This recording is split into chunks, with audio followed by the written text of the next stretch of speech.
పరాశర సంహితలో హనుమ పూజ విశేష పూజ గురించి చెప్తారు. అరటి తోట మధ్యలో ఒక వేదిక నిర్మించి కింద ఇంకొక చిన్న వేదిక నిర్మాణం చేసి ఆ పెద్ద వేదిక మీద అపారమైనటువంటి హనుమద్భక్తి తత్పరుడు సీతారాముల యందు భక్తి కలిగిన వ్యక్తిని కూర్చోపెట్టి సీతారామ లక్ష్మణ హనుమల మూర్తి నుంచి అరటి పళ్ళు, అరటి పువ్వులు, తర్వాత తమలపాకులు, అరటి పండ్లు వీటితో ఆయనకి పూజ చేసి తెల్లటి బట్టల జత హనుమ పాదముల దగ్గర పెట్టి తీసి ఆ భక్తుడికి ఇస్తే అరటి తోట మధ్యలో దాన్ని స్వయంగా హనుమయే పుచ్చుకుంటారు. కదలీవనం ఆయనకు అంత ఇష్టం. నేను నా జీవితంలో అనుభవాల్ని వేదికల మీద చెప్పడం బాగుండదు కాబట్టి చెప్పట్లేదు, కానీ పరమ సత్యాలు మీరు నమ్మండి అంతే, అంతకన్నా నేను చెప్పలేను. మహానుభావుడు, నేను గుంటూరులో సంపూర్ణ రామాయణ ప్రవచనం చేసిన రోజుల్లో పరాశర సంహితలో ఇలా ఉంది అని చెప్తే శృంగగిరిపీఠ నిర్వాహకులు హరిప్రసాద్ గారు ఒక అరటి తోటంతా తీసుకుని ఈ కార్యక్రమం చేశారు. అయితే గుంటూరు నుంచి వచ్చిన కొన్ని వందల మంది వలన అరటి తోట అంతా విరిగిపోయింది ఎక్కడ చూసినా. అయితే మొత్తం తోటకి ఖర్చంతా ఇచ్చి మహాద్భుతమైన పూజ నిర్వహించారు హనుమకి. ప్రత్యక్ష తార్కాణం పరమేశ్వరుడు హనుమస్వామి ఉన్నారు తీసుకుంటారనడానికి తార్కాణములు కనపడ్డాయి, నమ్ముకున్న వాడికి నమ్ముకున్నంత. కాబట్టి మహానుభావుడు రాశీభూతమైనటువంటి వినయము. అటువంటి వారికి సీతమ్మ ఆ ముత్యాల హారం ఇచ్చింది.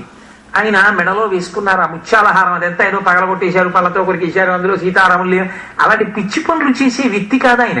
ఆయన నవవ్యాకరణ పండితుడు, బుద్ధిమతాం వరిష్టం. తులసీదాస్ గారంతటి వారు స్తోత్రం చేస్తూ ఆయన వంటి గుణనిధి, అటువంటి బుద్ధిమంతుడు లోకంలో ఉండడు అని చెప్పారు. ఆయన అంతటి మహానుభావుడు. ఆ ముత్యాలహారాన్ని మెళ్ళో వేసుకున్నారు. సీతారాముల ఇద్దరి యొక్క అనుగ్రహాన్ని పరిపూర్ణంగా పొందిన వ్యక్తి. లోకంలో మీరు చూడండి, ఏ ఆడదైనా మరిచిపోలేని ఉపకారము అంటూ ఉంటే తన ప్రాణం పోయే వరకు గుర్తు పెట్టుకునేటటువంటి ఇంకొక పురుషుడు అంటూ ఉంటే ఒక్కడే ఉంటాడు. ఎవరంటే తన భర్త ప్రాణములు కాపాడినవాడు. తన భర్త ప్రాణాలు కాపాడడం అంటే తన ఐదోతనాన్ని నిలబెట్టడం. తన ఐదోతనం నిలబడడానికి కారణం తను తన భర్తని చేరుకోవడానికి కారణమైన వాడెవరో అటువంటి వాణ్ణి ఏ తల్లి మర్చిపోదు. సీతమ్మ తల్లికి స్వామి హనుమ అంటే ఎనలేని ప్రీతి. ఎందుకో తెలుసా అండి? ఒక్కటే కారణం. సీతారాములిద్దరూ దుఃఖాన్ని అనుభవించారు వేర్పాటు వలన, సీతాపహరణ కారణము చేత. కానీ రామచంద్రమూర్తి దుఃఖం కన్నా సీతమ్మ తల్లి దుఃఖం కొన్ని కోట్ల రెట్లు ఎక్కువ. ఎందుచేత? అసలు సూర్యుని యొక్క కిరణములు కూడా తెలియని తల్లి. జనక మహారాజు గారి యొక్క కుమార్తె అయోనిజ, దశరథ మహారాజు గారి పెద్ద కోడలు, రామచంద్రమూర్తి ఇల్లాలు, లక్ష్మణస్వామి చేత రక్షింపబడేటటువంటి తల్లి. కాలోహి దురతక్రమ అంటారు హనుమ ఒక చోట. ఆ తల్లి అంతటి మహానుభావుల చేత ఎప్పుడూ రక్షింపబడేటటువంటి అమ్మ వికృతమైనటువంటి స్త్రీల మధ్యలో వాళ్ళు కళ్ళు తాగుతూ మాంసం తింటూ ఆవిడ్ని నువ్వు రావణుడి పాన్పు చేరు, ఇక్కడెవరూ లేరు, చూడరు, బెంగపెట్టుకోకు అని చెప్పకూడని మాటలు చెప్తుంటే దుష్టమైన బుద్ధితో రావణాసురుడు వచ్చి ప్రతిరోజు అనకూడని మాటలన్నీ అంటుంటే ఆ తల్లి ఎంత బాధపడిందో, ఎంత బెంగపెట్టుకుందో. మహర్షి సుందరకాండలో ఆ సీతమ్మ తల్లి దర్శనమైనప్పుడు అశ్రుపూర్ణముఖీం దీనాం కృషాం మనసనేన చ శోకధ్యానపరాం దీనాం నిత్యం దుఃఖపరాయణం వ్రీళితాం దుఃఖ సంతప్తాం పరిమ్లానాం మనస్వినీం గ్రహాణాంగారకేణేవ పీడితామివ రోహిణీం తాం స్మృతిమివ సందిగ్ధాం వృద్ధిం నిపతితామివ విహతామివ చ శ్రద్ధ ఆశాం ప్రతిహతామివ అని ఆ తల్లి ఎంత ఏడ్చిందో చూపించారు. ఏడిచి ఆవిడ కళ్ళంబట కారినటువంటి నీళ్ల చేత ఆవిడ వక్షస్థలాన్ని ఆచ్ఛాదించిన కవిట కొంగంతా తడిసి ముద్దయిపోయింది. ఉష్ణార్ధితాం సానుసృతాస్రకంఠీం పురావరార్హోత్తమ నిష్కంఠీం సుజాత పక్ష్మామభిరక్త కంఠీం వనే ప్రవృత్తామివ నీలకంఠీం అంటారు హనుమ. మా అమ్మ అన్నం కూడా తినదు, రాముడి కోసం అలా ఏడుస్తూ ఉంటుంది. ఎలా భావించారో అలాగే దర్శనమిచ్చింది ఆవిడ. అటువంటి తల్లి అంత దుఃఖంలో ఉంది. రాముడు వస్తాడో తెలియదు, రాడో తెలియదు, ఒక వార్త తెలియదు. 100 యోజనముల సముద్రానికి అవతల అరణ్యంలో అపహరించి తీసుకొచ్చాడు. మళ్ళీ ఎన్నడు భర్త చెంతకు చేరుకుంటుందో తెలియనటువంటి అంత కష్టంలో ఉన్న తల్లి సామాన్యమైన స్త్రీగా నటించింది ఆవిడ, అబల. అటువంటి సమయంలో అంత కష్టంలో ఉండగా అమ్మా నేనున్నానమ్మా అని వెళ్ళి ఆవిడ నమ్మకం కలిగేటట్టుగా మాట్లాడడం అంతకన్నా సాక్ష్యం కాదు. ఎందుకో తెలుసా, లోకంలో ఒక మాట ఉంది, ఆవిడ ప్రాణం వేటుపడిపోయిందండి అంటారు. మీరు ఎప్పుడైనా ఈ మాట విన్నారో లేదో నాకు తెలియదు. ఆవిడ ప్రాణం వేటుపడిందండి అంటారు. వేటుపడిందండి అంటే వాళ్ళ మనసు అనుమానాలతో నిండిపోతుంది. ఇప్పుడు ఏదో జరగరాని భయంకరమైనటువంటి పీడకల లాంటిది ఒకటి జరిగిపోయింది అనుకోండి జీవితంలో, ఇంకా తర్వాత అందరినీ శంకిస్తారు. ఏమండి పర్వాలేదా, నమ్మచ్చా, ఈయన్ని నమ్మచ్చా, ఈయన్ని నమ్మచ్చా అని అనుమాన పడిపోతారు. మాయామృగం రూపంలో మారీచుడు వచ్చాడు. లోకంలో ఎవరినైనా నమ్మకుండా ఉంటామేమో కానీ సన్యాసిని నమ్మకుండా ఉండం. ఎందుకని? సన్యాసిని నమ్ముతాం మనందరం. కారణం ఏమిటంటే సన్యాసి అంటే అన్ని విడిచిపెట్టేసిన వాడు, ఆయన ఏం అపకారం చేస్తాడు?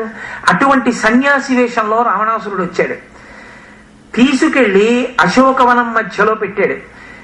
ఏది చూసిందో అది నిజము అనడానికి ఆస్కారం లేదు. ఆవిడికి అన్నీ రాక్షసమాయయే అన్న అనుమానం ప్రబలిపోయింది. అసలు ఇంకొక స్త్రీకైతే పిచ్చి వచ్చేస్తుందండి రావణాసురుడు చేసిన పనులకి. వాడు అంత భయపెట్టాడు ఆవిడ్ని. రాముడు యుద్ధానికి వచ్చాడు అనేటప్పటికీ రామచంద్రమూర్తి యొక్క శిరస్సుని మాయతో తయారు చేయించాడు. రాముడి ధనస్సుని తీసుకెళ్లి సీతమ్మ ముందు పడేశాడు. రాముడు రాత్రి నిద్రపోతూ ఉండగా మా రాక్షస వీరుడు వెళ్లి చంపేశాడు, ఇదిగో శిరస్సును చూపించాడు. ఆవిడ నిజంగా రాముడు అనుకుంది. ఎంత ఏడ్చిందో తల్లి. రామాయణం చదువుతుంటే నిజంగా కళ్ళమ్మట నీళ్లు కారకుండా రామాయణం చదవలేం. నేను సంపూర్ణ రామాయణ ప్రవచనం చేసే 2 మార్లు చేసే అదృష్టాన్ని నాకు రామచంద్ర ప్రభు ఇచ్చారు. ఇప్పటికీ నేను ఎప్పుడైనా రామాయణం చదువుతుంటే నాకు నిజంగా ఎన్నోసార్లు కన్నుల నిండా నీరు నిండిపోయి కళ్ళు కనపడక ముక్కులంటే నీరు కారిపోయి తలపోటు వచ్చి వెళ్ళి మళ్ళీ మొహం కడుక్కుని ముక్కు చీదుకుని కళ్ళు కడుక్కుని కాసేపు ఆగి మళ్ళీ వచ్చి రామాయణం జరిగిన సందర్భాలు ఎన్నో. అన్ని కష్టాలు పడింది నా తల్లి రామాయణంలో. అన్ని కష్టాలు పడి అసలు ఎవరిని నమ్మకుండా అయిపోయింది ఆవిడ స్థితి. అటువంటి స్థితిలో ఆవిడ దగ్గరికి వెళ్ళి మాట్లాడి నమ్మించి ఆశ్వాసమను కల్పించి సంతోషాన్ని కల్పించడం అంటే అంత తేలికైన విషయమా? దాన్ని సాధించారు. అందుకే ఆయన పేరు చెప్తే చాలు మనశ్శాంతి కలుగుతుంది. హనుమ ఆయన పేరు ఎత్తితే చాలు మనశ్శాంతి కలుగుతుంది. ఎటువంటి సమస్యకి పరిష్కారం లభిస్తుంది. అంతటి మహానుభావుడు, అంతటి శాంతినిచ్చినటువంటి స్వరూపం. అందుకే సీతమ్మకి స్వామి హనుమ అంటే కడుపున పుట్టినటువంటి బిడ్డ కన్నా ఎక్కువ. హనుమయే ఒక రామాయణాన్ని రచన చేశారు, హనుమద్ రామాయణం అని. అందులో ఆయన వ్రాసుకున్నారంటారు పెద్దలు. మొట్టమొదటిసారి సీతమ్మ తల్లి నన్ను చూసినప్పుడు చిన్నతనంలో ఏదో విదేశాలు వెళ్ళిపోయి చాలా సంవత్సరముల తర్వాత కనపడిన పిల్లవాండి తల్లి ఎలా చూస్తుందో అలా చూసింది నన్ను అని వ్రాసుకున్నారు. అంత ప్రేమ సీతమ్మ తల్లికి ఆయనంటే. సీతారాములిద్దరికీ అంత ప్రేమ. సీతారాముల యొక్క ప్రేమని అంత పొందిన వ్యక్తి రామచంద్ర ప్రభు అంతటి వారు. నేను నీకు ప్రత్యుపకారము చెయ్యలేను అన్న వ్యక్తి హనుమ ఒక్కరే రామాయణంలో. ఇప్పుడు మనం అక్కర్లేని తీర్పు మనని చెప్పమన్నాం అనుకోండి, మనం వెంటనే ఏమంటామంటే అసలు నిజానికి రామచంద్రమూర్తి వెనక హనుమ లేకపోతే ఇన్ని సాధించేవారా అండి అంటాం కదా. కానీ హనుమని మీరు అడగండి, ఆయన ఏమంటారో తెలుసా? ఇవేవి నావి కాదండి, రామనామం గొప్పతనం అంటారు. అందుకే ఆయనని స్తోత్రం చేస్తే ఆయన్ని పిలిస్తే ఆయన రారు. రామనామం చెప్తే రామవైభవం కీర్తిస్తే ఆయన వస్తారు. ఎత్ర ఎత్ర రఘునాథ కీర్తనం తత్ర తత్ర కృతమస్తకాంజలిం బాష్పవారి పరిపూర్ణలోచనం మారుతిం నమత రాక్షసాంతకం. ఎత్ర ఎత్ర రఘునాథ కీర్తనం తత్ర తత్ర కృతమస్తకాంజలిం బాష్పవారి పరిపూర్ణలోచనం మారుతిం నమత రాక్షసాంతకం. హనుమని ఎప్పుడు మీరు పరిశీలించి చూసినా నా భక్తి అంతటికీ కారణం, నా బలానికి, నా తేజస్సుకి, నా బుద్ధి బలానికి అంతటికీ కారణం రామచంద్రమూర్తే, సీతారాములే అంటారు. రామచంద్రమూర్తి హనుమ లాంటి మహావీరుడు ఎక్కడుంటాడో, హనుమ నా పక్కన లేకపోతే ఇన్ని కార్యములు నేను ఎలా సాధించి ఉండేవాణ్ణి అని రామచంద్రమూర్తి అంటారు. ఎప్పుడు ఒకవైపే చెప్తారు, నా వల్ల చాలా ఉపకారం పొందాడండి ఆయన అంటారు. ఎవరో ఒక ఆయన కనబడి కాళ్ళ మీద పడి నమస్కారం చేసి అలాగే నిలబడ్డాడు అనుకోండి, ఏమిటండి ఆయన మిమ్మల్ని చూసి అంత గౌరవంగా ఉన్నారు అన్నారు అనుకోండి, చాలా ఉపకారం చేశానండి ఆయనకి, అందుకే ఎక్కడ చూసినా నన్ను అలా నమస్కారం చేస్తానంటాం. రామాయణాన్ని మీరు బాగా గమనిస్తే శ్రీరామాయణం యొక్క సందేశం ఏమిటో తెలుసా లోకానికి? నీ గొప్పతనాన్ని ఒక్కటే చూసుకోవడం నేర్చుకోకు, ఎదుటివారి గొప్పతనాన్ని చూడటం కూడా నేర్చుకో. హనుమత్ అయినే గొప్పవాడిని అనలేదు, రాముడు అన్నారని. రాముడు నేనే గొప్పవాడిని హనుమ ఎంత అనలేదు, హనుమ అన్నారని. హనుమ గొప్పవారని రాముడు అంటారు, రాముడు గొప్పవారని హనుమ అంటారు. మన జీవితంలో మనం ఎప్పుడైనా అలా అనగలిగామా? మీరు పెద్దలు మీరు అంటారు, నాబోటి వాడి గురించి చెప్తున్నాను. ఎంతసేపు ఎదుటివాడిలో ఏ చీకటి కోణం ఉంది, ఏది ఎత్తి చూపించచ్చు అని వెతుకుతాను తప్ప, ఒకవేళ వాడు మనల్ని గౌరవించిన, గౌరవించడానికి ఎంత సంస్కారం ఉండాలిరా, నమస్కారం పెట్టడానికి ఎంత సంస్కారం ఉంటే నమస్కారం పెడతాడు.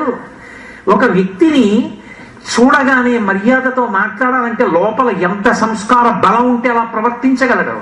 అది సాధ్యమా? పైగా తన దగ్గర అన్ని విభూతులు ఉండగా అన్నిటినీ పక్కన పెట్టి తాను ఇలా నిలబడగలగాలంటే ఎంత రాశీభూతమైన వినయం అయితే అలా ఉండగలడు. అది సాధ్యం కాదు లోకంలో. ఏదో ఒక చిన్న విషయాన్ని అడ్డు పెట్టుకుంటారు. నా అంత వాణ్ణి నేను నమస్కారం చేయడానికి అది అడ్డు వస్తుంది.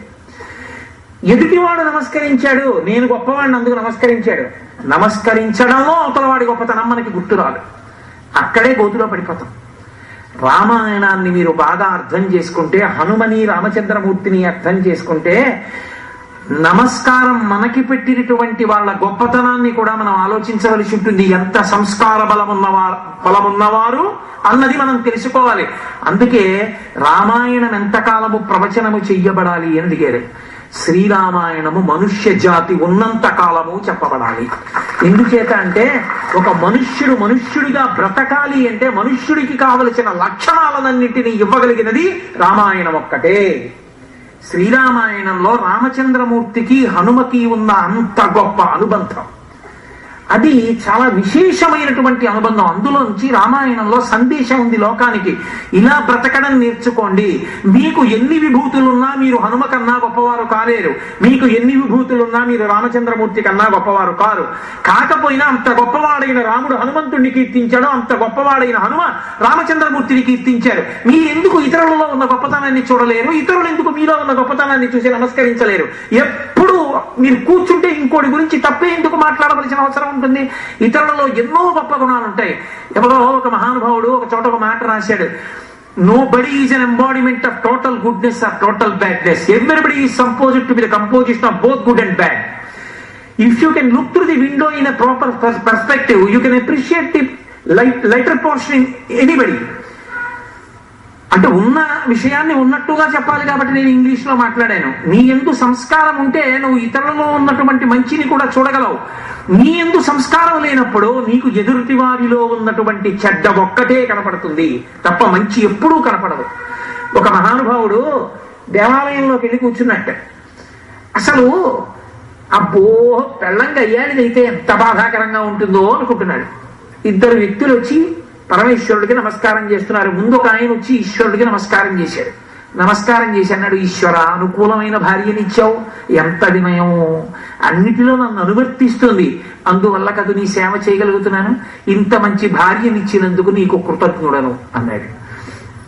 ఈయన వెళ్ళిపోగానే రెండో ఆయన వచ్చాడు, ఈశ్వర ఎంత గయ్యాళి పెళ్ళాన్ని ఇచ్చావు, నేను ఎతి అంటే ఆవిడ పెతి అంటుంది, అంత గయ్యాళి భార్యనిచ్చావు కాబట్టి వైరాగ్యం వచ్చింది, లేకపోతే నేను ఈ సంసార సాగరంలో పడి కొట్టుకుపోయి అనుకూలవతి అయిన భార్య అయి ఉంటే నీ పాదముల వంక తిరిగేవాడినా, గయ్యాళి భార్యనిచ్చి అంత ఉపకారం చేశావయ్యా అన్నది. చూడగలిగిన దృష్టికోణం ఉంటే ఎందులోనైనా మంచి కనపడుతుంది. ఆ దృష్టికోణం నీకు లేకపోతే లోకమంతా చెడుగానే కనపడుతుంది. అసలు ప్రయత్నపూర్వకంగా సాధన చెయ్యాలి, ప్రయత్నపూర్వక సాధన. నేను విమర్శ చెయ్యవద్దన్న గురువుకు అధికారం ఉంటుంది, తండ్రికి అధికారం ఉంటుంది. వారి ఏంటి దోషం ఉంది ఎంచవచ్చు, తప్పేం లేదు. కానీ దోషం ఒక్కటే చూడడం నేర్చుకోకూడదు. దోషముతో పాటుగా అవతలి వారిలో ఉన్నటువంటి మంచితనాన్ని కూడా చూసి అభినందించడం నేర్చుకోవడం నిన్ను పెంచుతుంది. అవతల వాడిని పెంచిందో లేదో, శ్రీరామాయణంలో హనుమ యొక్క వైభవం మనకి ఇచ్చేటటువంటి గొప్ప సందేశం అదే. ఆ రామచంద్రమూర్తికి హనుమకి ఉన్న అనుబంధంలో ఇంత గొప్ప సందేశము ఆవిష్కరింపబడుతుంది. మహానుభావుడైనటువంటి హనుమ వాగ్ధురీయుడు. లోకంలో 84 లక్షల జీవరాశులున్నాయి. 84 లక్షల జీవరాశులు 4 రకాలుగానే పుడతాయి అంటుంది శాస్త్రం. జరాయుజములు, అండజములు, స్వేదజములు, ఉద్భుజములు. జరాయుజములు అంటే గుడ్డులోంచి పైకొస్తాయి. జరాయుజములు అంటే మావి చేత పుడతాయి. మావి ఉండి ఆ మావిలోంచి పుడతాయి, మనం పుట్టినట్టు. రెండవది అండజములు, గుడ్డుని బద్దలు కొట్టుకుని పైకొస్తాయి, కోడి పిల్ల మొదలైనవి. స్వేదజములు చెమటలోంచి పుడతాయి, పేలు మొదలైనవి. ఉద్భుజములు భూమిని చీల్చుకుని పైకొస్తాయి, చెట్లు మొదలైనవి. 4 రకాలుగానే పుడతాయి. ఈ 4 రకాలుగా పుట్టే ప్రాణులలో చెట్టునొక్కదాన్ని పక్కన పెట్టి విచారణ చేస్తే 83,99,999 జీవరాశులకి సాధారణంగా వెన్నుపాం భూమికి అడ్డంగా పుట్టి అడ్డంగానే పెరుగుతుంది. కుక్క, పిల్లి, పంది, నట్ట, ఏనుగు, సింహం, పెద్ద పులి ఏదైనా సరే భూమికి అడ్డంగా పుట్టి అడ్డంగానే వెన్నుపాం పెరిగి ఇలాగే పెరుగుతుంది. మనిషి ఒక్కడే భూమికి అడ్డంగా పుట్టి నిలువుగా పెరుగుతాడు. వెన్నుపాం నిలువుగా ఉంటుంది. ఈ ఉపాధిని నీకు ఎందుకు ఇచ్చారో తెలుసా? నీవు ఊర్ధ్వముఖ చలనము చేసి పైనున్న పరమాత్మని గుర్తెరగాలి. నువ్వు పైకి పైకి ఎదగడానికి తప్ప కిందకి దిగిపోవడానికి కాదు. ఇలా నిలబడిపోయినంత మాత్రము చేత నిలబడిన వాడు కాడు, లోపల సంస్కారము చేత నిలబడిన వాడెవడో వాడు మహనీయుడు, వాడు మహాత్ముడు.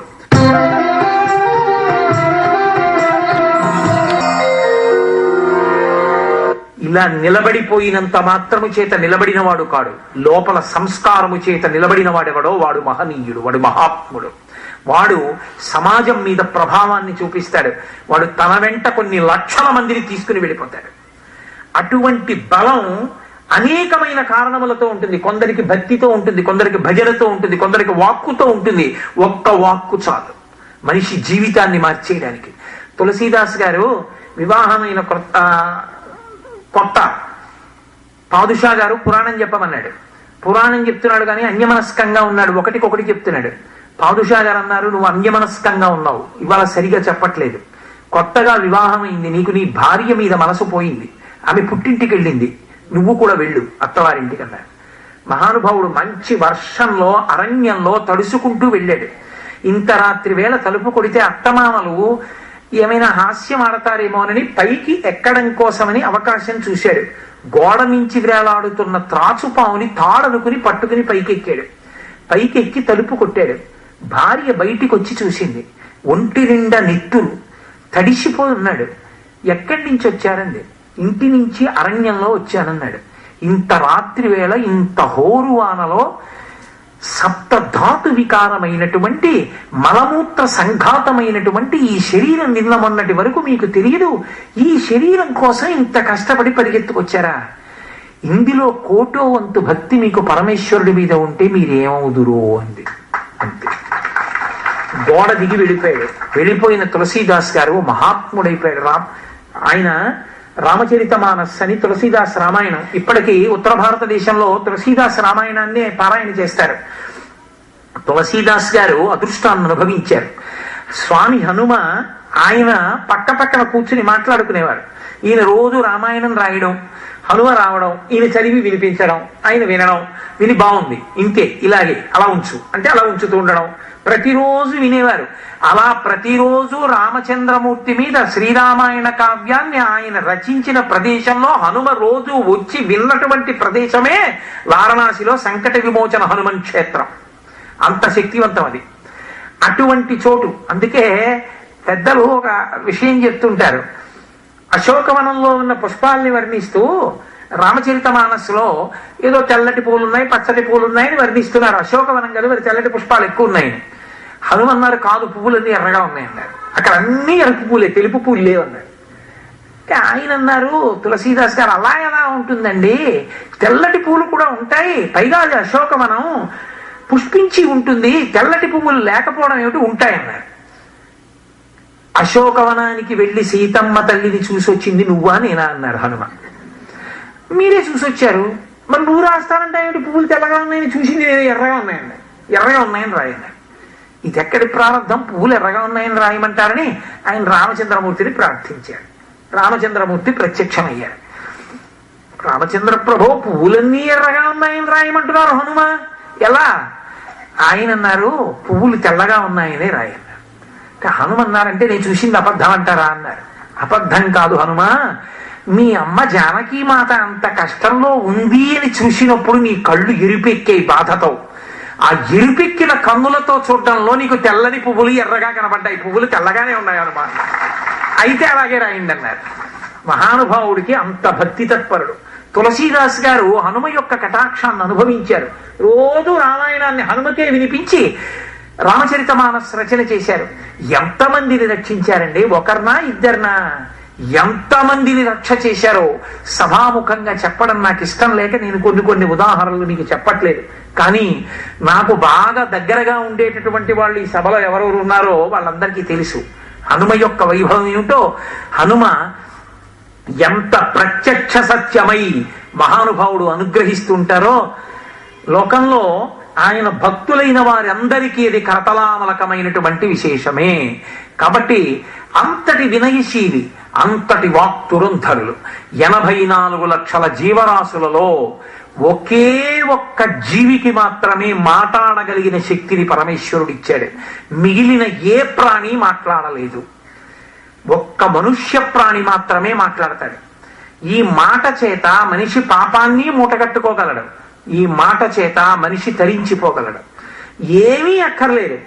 రామ రామ రామ రామ రామ అండం వచ్చింది అనుకోండి. నాకు కొంతమంది పెద్దలు తెలుసు, వారు భోజనం చేసేటప్పుడు ఏమీ మాట్లాడరు. పక్కన ఎంత పెద్దలు ఇంటికి రానివ్వండి అతిథులుగా, వారు మాట్లాడరు. వారు కేవలం భగవన్నామం చెప్పుకుంటూ మాత్రమే ఆహారం స్వీకరిస్తారు. ఏదో మధ్యలో కొద్దిగా పప్పి అలాంటి ఉంటే భోజన సంబంధంగా మాట్లాడతారు తప్ప ఇంకా ఏమీ మాట్లాడరు. అంత నియమం పాటించి తినే ఆహారం పరమేశ్వరుని యొక్క ప్రసాదమని అంత జాగ్రత్తగా తినడం అలవాటు చేసుకున్నటువంటి పెద్దల ఇళ్లలో వారితో కలిసి నేను పదార్థాన్ని స్వీకరించి తెల్లబోయా. ఏమి భక్తిరా వీళ్ళది నిజంగానే. నేను మా గోపాలకృష్ణ గారు తెనాల్లో ఒక ఇంట్లో పదార్థం స్వీకరిస్తూ యజమాని భక్తి చూసి పరవశించిపోయాం.